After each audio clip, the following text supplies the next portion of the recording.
कपड़े धोने वाली बहू। शादी के पहले से ही विभा को कपड़े धोने का बड़ा शौक था। कभी नल के नीचे तो कभी तालाब के पास। अरे मेरी नीली वाली लुंगी नहीं दिख रही है। विभा की अम्मा, कहाँ रखी है लुंगी? अरे वो तो विभा ने परसों ही धोकर रखी थी आपकी अलमारी में, देखो वहीं होगी। वो ना मैंने आज धो दी, मुझे लगा कि गंदी हो गई होगी। अरे कैसे गंदी हो गई थी? उसे तो मैंने पहना भी नहीं। हे भगवान, इस लड़की के कपड़े धोने की आदत से परेशान हो गया हूँ मैं। जितना तो घर में राशन नहीं आता, उससे कहीं ज्यादा डिटर्जेंट पाउडर का खर्चा है। इसकी शादी करवा दो, शादी जाए अपने घर में ही करे काम, फिर चाहे घर के कपड़े धोने हो या पूरे गांव के। हाँ ठीक बोल रही हूँ, देखता हूँ मैं कोई लड़का। वो दिन भी आ जाता है जब विभा को देखने लड़के वाले आ जाते हैं। लड़की मुझे अच्छी लगी। होने वाली सास कहती है, बेटी अगर कुछ पूछना है तो पूछ लो। वैसे तो हमारी लड़की बहुत ही शर्मीली है, जो बोल दो वो मान लेती है, इसे क्या पूछना होगा। अरे कैसी बात कर रही हो माँ, मुझे इन लोगों के घर रहना है, सवाल तो कई है। हाँ हाँ बेटा, पूछ लो ना, क्या पूछना है। आप लोगों के घर कपड़े कौन धोता है? सास का मुंह बन जाता है। देखो, अगर तुम ये कहना चाहती हो कि तुम्हें कपड़े धोने नहीं आते तो सुन लो, कपड़े मैं ही धोती हूँ, लेकिन तुम्हारे आ जाने के बाद मैं रुमाल तक नहीं धोऊंगी। अरे चुप रहना भाग्यवान, बहू बेचारी घर आई नहीं, उसे डराना शुरू कर दिया। वो क्या है ना बिटिया, अभी तक तो ये कल्लू की माँ ही धोती थी, लेकिन अब तुम्हारे पापा तो दहेज में वॉशिंग मशीन देंगे ही। तभी विभा की माँ बोल पड़ती है, सवाल भी पूछा तो क्या। वैसे भाई साहब, मशीन की तो फिर भी कपड़े धोने की कैपेसिटी होती है। मतलब जो बिटिया दे रहे हैं ना विभा, इसे कपड़े धोने का बहुत शौक है। ये आप लोगों के क्या, आस पड़ोस गांव मोहल्ले सबके कपड़े धो दे और उफ तक ना करे। बाहर देखा नहीं आपने कितने कपड़े सूख रहे हैं? सब हमारी बिटिया ने ही तो धोए हैं। बस भी करो ना माँ, शर्म आ रही इतनी तारीफ सुनकर। और तो और एक दाग निकाल कर दिखाओ तो मान जाऊं। हाँ अच्छा, माफ करना बेटा, मैंने गलत समझा। हमें तो रिश्ता बहुत पसंद है। और ऐसे जुड़ जाता है रिश्ता कपड़े धोने का शौक रखने वाली विभा का। उसकी शादी हो जाती है कोयला फैक्ट्री में काम करने वाले कल्लू के साथ। शादी के बाद अचानक विभा चिल्लाती हुई सास के पास आती है। सासू माँ, अरे सासू माँ कहाँ है आप? ये तो धोखा है, धोखा दिया आप लोगों ने मुझे। इसे ससुर के चक्कर के बारे में पता चल गया। अरे तो उसमें तुझे क्यों धोखा मिला है? अरे नल में पानी नहीं आता, कपड़े कैसे कब धुलेंगे? अच्छा, तू पानी नहीं आ रहा उसकी बात कर रही है। तो आपने क्या सोचा? कुछ नहीं। अच्छा, तेरी माँ ने कहा था कि कपड़े धोने का शौक है तुझे, याद आया मुझे।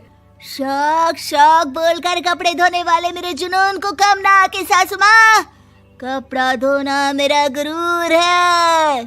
तभी पति भी वहाँ आ जाता है। अभी मैंने इसे सनी देओल की फिल्म दिखाई है, उसी के डायलॉग मार रही है माँ। अच्छा सुन, साफ साफ बता रही हूँ, पानी सुबह 4 से 6 और शाम को 10 से 12 आता है, समझी? विभा टाइमिंग सुनकर हैरान हो जाती है। ये क्या भूतों का मोहल्ला है? सुबह 4 बजे उठकर कौन कपड़े धोता है? 4 बजे टंकी में पानी जाता है, फिर सारा दिन धोना ना, किसने मना किया? अरे कैसी बात कर रही हैं? 200 लीटर की टंकी में कितने कपड़े धो लूंगी मैं? सुबह ही उठ जाऊंगी मैं। अब क्या था, विभा सुबह 4 से लेकर रात के 12 बजे तक कपड़े ही धोती रहती। एक रोज सास पड़ोस से निकलकर कहीं जा रही होती है कि साथ वाली कहती है, हाँ कल्लू की माँ, जरा ये बताओ कि 2 साड़ी है, 2 ब्लाउज और एक पेटीकोट और एक नाड़े वाला लंबा कच्छा। हाँ तो? अरे तो क्या, कितना लोगी धुलाई ये बताओ। धोबन दिख रहे हैं हम क्या? हमारे पति सरकारी नौकरी से अभी रिटायर हुए हैं और बेटा सुपरवाइजर है कोयला फैक्ट्री में। धोबन समझ रखा है हमें?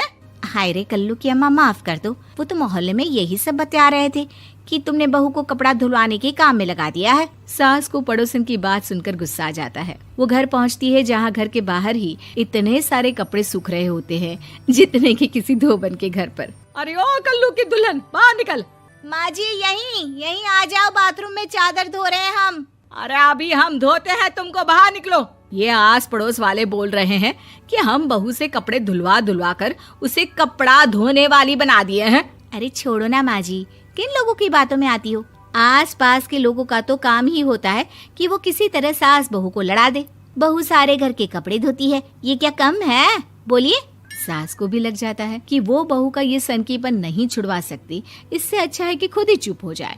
एक रोज सास और बहू मंदिर जाते हैं, जहाँ सास की साड़ी वहाँ खड़ी भीख मांगने वाली से मिलती है। माँ जी क्या बात है, आपकी साड़ी उस भिखारन से कितनी मिल रही है ना? हाँ हाँ देखो तो, दोनों की साड़ी मिल रही है। क्या बात है कल्लू की अम्मा, तुम खुद को तो अफसर की बीवी बताती हो और ऐसी सिंपल सी प्लेन साड़ी पहनकर घूमती हो। सिंपल और प्लेन नहीं है ये साड़ी। तो क्या सोने के धागे से फूल बने हैं?